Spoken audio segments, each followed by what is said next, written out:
धनंजय मुंडे, पंकजा मुंडे दोघंही वाल्मिक कराडला चांगलं ओळखतात. दमानी यांचं वक्तव्य तर तपासात काही निष्पन्न झालं नाही तर त्यांना पुन्हा मंत्रिपद द्या, दमानी यांची भूमिका. धनंजय मुंडे आरोपींना अजूनही पाठीशी घालतायत. धनंजय मुंडे आणि वाल्मिक कराड एकच, सुरेश धस यांचा आरोप.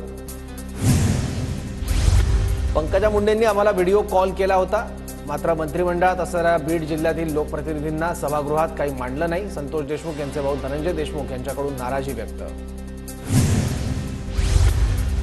सुरेश धस यांचा निषेध, त्यांनी माफी मागावी. आज मुख्यमंत्र्यांना निवेदन देणार. सुरेश धस यांच्यावर बोलताना प्राजक्ता माळी भाऊक, राजकारणात कलाकारांना का खेचता असाही सवाल. मी माफी मागणार नाही, काही असंवैधानिक बोललो नाही. त्यांनी माझा निषेध केला असेल तर निषेध म्हणून आजपासून हास्य जत्रा पाहणं बंद. सुरेश धस यांची प्रतिक्रिया. महिलेची बदनामी होईल असं बोलता कामा नये, सुरेश धस यांच्याशी बोलणार. चंद्रकांत पाटील यांची प्रतिक्रिया. प्राजक्ता माळीने घेतलेली भूमिका योग्य, सुरेश धस यांना तीच नावं घेण्याची गरज नव्हती.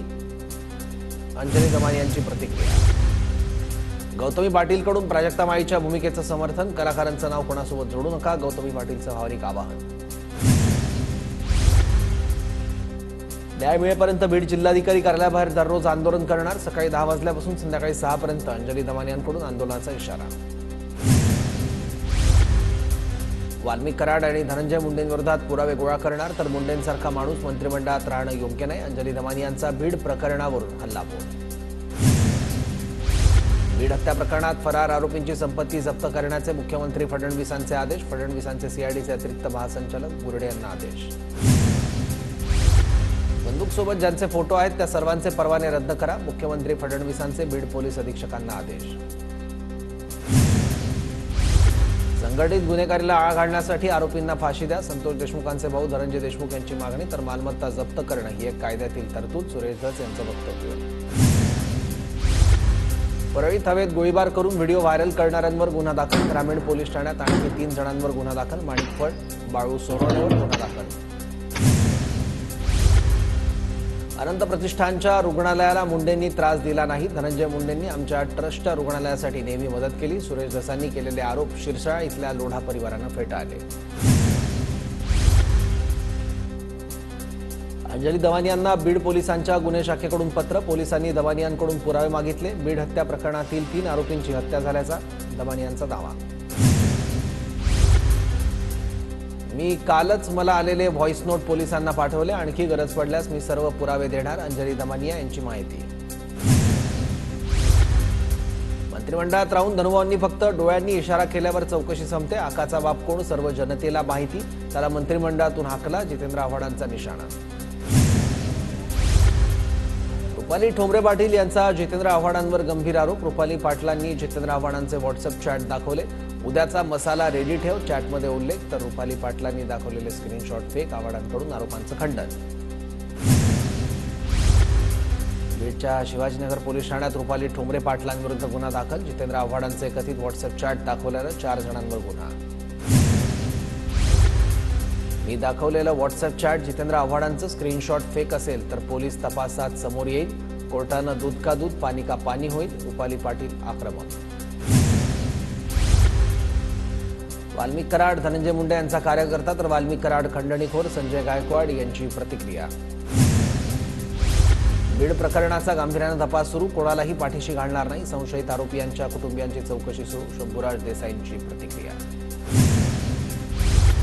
लोकशाहीला खड्ड्यात घालणारं वर्ष म्हणून 2024 लक्षात राहील. सत्यमेव जयते हा भारतीय संविधानाचा नारा पूर्णपणे संपला. सामनातून केंद्र राज्य सरकारवर टीका. विधानसभा निवडणुकीत 150 मतदारसंघात गडबड. त्यात अजित पवारांचाही मतदारसंघ. अन्यथा अजित पवार 20,000 मतांनी पराभूत आहेत. आमदार उत्तम जानकरांचा मोठा दावा. विधान परिषदेच्या शब्दाशिवाय कोणत्याच पक्षात प्रवेश करायचा नाही. संवाद मेळाव्यात बबनराव शिंदे समोर कार्यकर्त्यांची भावना. तर त्याबाबत आज बोलता येणार नाही. बबन शिंदेंची प्रतिक्रिया. पुण्यात भिंतीला हिरवा रंग देत फुलांची चादर चढवलेल्या जागी मेधा कुलकर्णींनी भगवा रंग दिला. भिंतीला हिरवा रंग देणारा मूळ जागेचा मालक असल्याची माहिती. शिर्डीत 12 जानेवारीला भाजपचं महाअधिवेशन. केंद्रीय गृहमंत्री अमित शहा आणि भाजपचे राष्ट्रीय अध्यक्ष जे.पी. नड्डांची असणार प्रमुख उपस्थिती.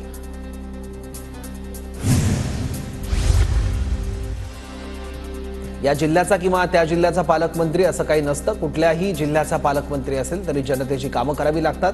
पालकमंत्री पदावर गणेश नाईक यांची प्रतिक्रिया. मंत्रिपदाचा पदभार स्वीकारल्यावर चंद्रकांत पाटील कोल्हापुरात, कार्यकर्त्यांकडून पाटलांचं जंगी स्वागत. रोजगार, शेती, सौर ऊर्जा क्षेत्रात मित्रा संस्थेने दिशादर्शक काम करावं, मुख्यमंत्री देवेंद्र फडणवीस यांचे संबंधित अधिकाऱ्यांना आदेश. काँग्रेस नेते नाना पटोले यांना मातृशोक, मीराबाई फाल्गुनराव पटोले यांचं वृद्धापकाळानं निधन. आज दुपारी 2 वाजता भंडाऱ्याच्या सुकळीत अंत्यसंस्कार करण्यात येणार. ग्रामविकास मंत्री जयकुमार गोरेंकडून साताऱ्यातील सिंचन योजनेची पाहणी, योजनेचं काम वेळेत पूर्ण करण्याचे जयकुमार गोरेंचे आदेश. योजनेमुळे शेतीसह पिण्याच्या पाण्याचा प्रश्न मार्गी लागणार. माजी मंत्री रवींद्र चव्हाणांनी सप्तशृंगी देवीचं दर्शन घेतलं. रवींद्र चव्हाणांची भाजप प्रदेशाध्यक्षपदी वर्णी लागण्याची शक्यता. पंढरपूरमध्ये सकाळपासून भाविकांची मोठी गर्दी. नववर्षाच्या स्वागतासाठी विठ्ठल रुक्मिणीच्या दर्शनासाठी भाविकांच्या रांगा. सलग सुट्ट्या आणि विकेंडमुळे साईनगरी हाऊसफुल. नवीन वर्षानिमित्त मोठ्या संख्येनं भाविक शिर्डीत दाखल. बुलढाणा जिल्ह्यातील संत गजानन महाराजांच्या मंदिर परिसरामध्ये भाविकांची गर्दी. नवीन वर्षाची सुरुवात करण्यासाठी मोठ्या संख्येनं भाविक दाखल. सरत्या वर्षाला निरोप देण्यासाठी पर्यटकांची नाशिकमध्ये गर्दी. शहरातील पर्यटन स्थळ, धार्मिक स्थळ भाविकांनी गजबजली. मुंबईच्या चेंबूरमध्ये मराठा क्रांती मोर्चा आणि सकल मराठा समाजाचं आंदोलन. संतोष देशमुख हत्या प्रकरणाच्या निषेधार्थ आंदोलन. चेंबूर नाका चौकात मराठा समाजाच्या कार्यकर्त्यांकडून घोषणाबाजी. कल्याण बालिकेची अत्याचार हत्या प्रकरणीच्या खटल्यात उज्ज्वल निकमांची नियुक्ती. मुख्यमंत्री फडणवीसांचे आदेश. तर 1 महिन्यात न्यायालयात आरोपपत्र दाखल करण्याच्याही सूचना. मंत्री संजय शिरसाट यांनी विजयस्तंभाचा घेतला आढावा. अनुयायांची गैरसोय होणार नाही याची काळजी घेण्याच्या शिरसाटांच्या प्रशासनाला सूचना. नवी मुंबई विमानतळावर आज प्रवासी विमान लँड होणार. नवी मुंबई आंतरराष्ट्रीय विमानतळाचं काम अंतिम टप्प्यात. हाजी अली जंक्शन इथल्या हिरापन्ना शॉपिंग मॉलमधील एका दुकानाला आग. शॉर्ट सर्किटमुळे आग लागल्याची माहिती. गोंदिया जिल्ह्यातील सर्व ग्रामपंचायतींचं कामकाज 3 दिवस बंद राहणार. बीड हत्या प्रकरणाच्या निषेधार्थ 31 डिसेंबर ते 2 जानेवारी दरम्यान बंद. कोकणात पर्यटकांची गर्दी. खाडीतील बोट सफरीलाही पर्यटकांचा प्रतिसाद. कांदळवन सफारी पर्यटकांसाठी खास आकर्षण ठरते. राज्यातील काही भागात अवकाळी पावसामुळे पिकांचं मोठ्या प्रमाणात नुकसान. जळगाव, नंदुरबार, नागपुरात अवकाळी पावसानं पिकांचं नुकसान. कैरी उत्पादनात मोठी घट होण्याची शक्यता. भाजीपाल्याला कवडीमोल भाव मिळाल्यानं शेतकऱ्यानं भाजीपाला रस्त्यावर फेकून दिला. छत्रपती संभाजीनगरच्या पाचोड इथल्या आठवडी बाजारातली घटना. केवायसी पूर्ण नसल्यानं गेल्या वर्षीच्या दुष्काळी अनुदानापासून शेतकरी वंचित. धाराशिव जिल्ह्यातील 6374 शेतकरी अनुदानापासून वंचित. ऊस उत्पादक शेतकरी पहिला हप्ता मिळण्याच्या प्रतीक्षेत. किमान 500 रुपये तरी पहिला हप्ता साखर कारखान्यांनी द्यावा. पवार गटाचे इंदापूर तालुका अध्यक्ष महारुद्र पाटील यांची मागणी. सद्गुरू गंगागिरी महाराज पुण्यतिथी निमित्ताने गोदा तीरावर विविध कार्यक्रमाचं आयोजन. कुस्ती स्पर्धेत अनेक नामवंत मल्लांचा सहभाग. जालना जिल्ह्यात दाट धुक्याची चादर. वातावरण बदलामुळे रोगांचा प्रादुर्भाव. रब्बी हंगामातील पिकांना फटका बसण्याची शक्यता. धाराशिवच्या बार्शी अभयारण्यातील ढेंबरेवाडीत वाघासाठी लावलेल्या ट्रॅप कॅमेऱ्यात बिबट्या कैद. याच परिसरात 2 वेळा आढळला होता वाघ.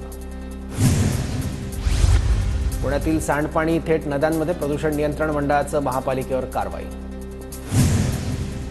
वाशिमच्या ग्रामीण भागातील पाणंद रस्त्याची दुरवस्था. शेतमाल वाहतुकीसाठी शेतकऱ्यांची अडचण. उत्पन्नावर मोठा परिणाम. मुळशीतील कोंढावळे ते चिंचवड दरम्यान रस्त्याची दुरवस्था. नागरिकांची तारांबळ. लवकर रस्त्यांची दुरुस्ती करण्याची नागरिकांची मागणी. पुण्यातील भोर आगारातल्या अनियमित बससेवेमुळे प्रवासी त्रस्त. महामंडळाच्या अधिकाऱ्यांचं दुर्लक्ष. ठोस उपाययोजना करण्याची नागरिकांची मागणी. लातूर जिल्ह्याच्या परभणी महामार्गावरील अतिक्रमण हटवण्यास सुरुवात. वडवळ गावात 40 फुटांचा रस्ता होणार. महामार्गाच्या कामाला नागरिकांचा विरोध. ठाण्यात अंमली पदार्थ गुन्ह्यांमध्ये वाढ. वर्षभरात 654 गुन्हे दाखल तर 58 विदेशी नागरिकांना अटक. पुण्यातून चोरलेल्या 8 दुचाकी जप्त. जालन्यातील परतूर पोलिसांकडून जप्त. आरोपींविरुद्ध गुन्हा दाखल. पंढरपूरजवळ भाविकांच्या बसला ट्रकची धडक, 2 भाविकांचा मृत्यू. देवदर्शन करून पुण्याकडे निघालेल्या भाविकांच्या खासगी बसला धडक, बसमधील 34 प्रवासी जखमी. लातूर जिल्ह्यातील उदगीरजवळ एसटी बस उलटल्यानं 13 प्रवासी जखमी. उदगीरच्या शासकीय रुग्णालयात उपचार केल्यानंतर प्रवाशांना डिस्चार्ज. मुंबई ठाण्यातील चोरीच्या रिक्षा, नाशिकमध्ये नंबर प्लेट बदलवून वापरणारा आरोपी ताब्यात. चोरीच्या 6 रिक्षा जप्त. राज्यातून होणाऱ्या सॉफ्टवेअर निर्यातीत पुणे आणि मुंबईचा वाटा सर्वाधिक. नागपूर, नाशिक, कोल्हापूर आणि छत्रपती संभाजीनगरमध्ये देखील आयटीचा विस्तार.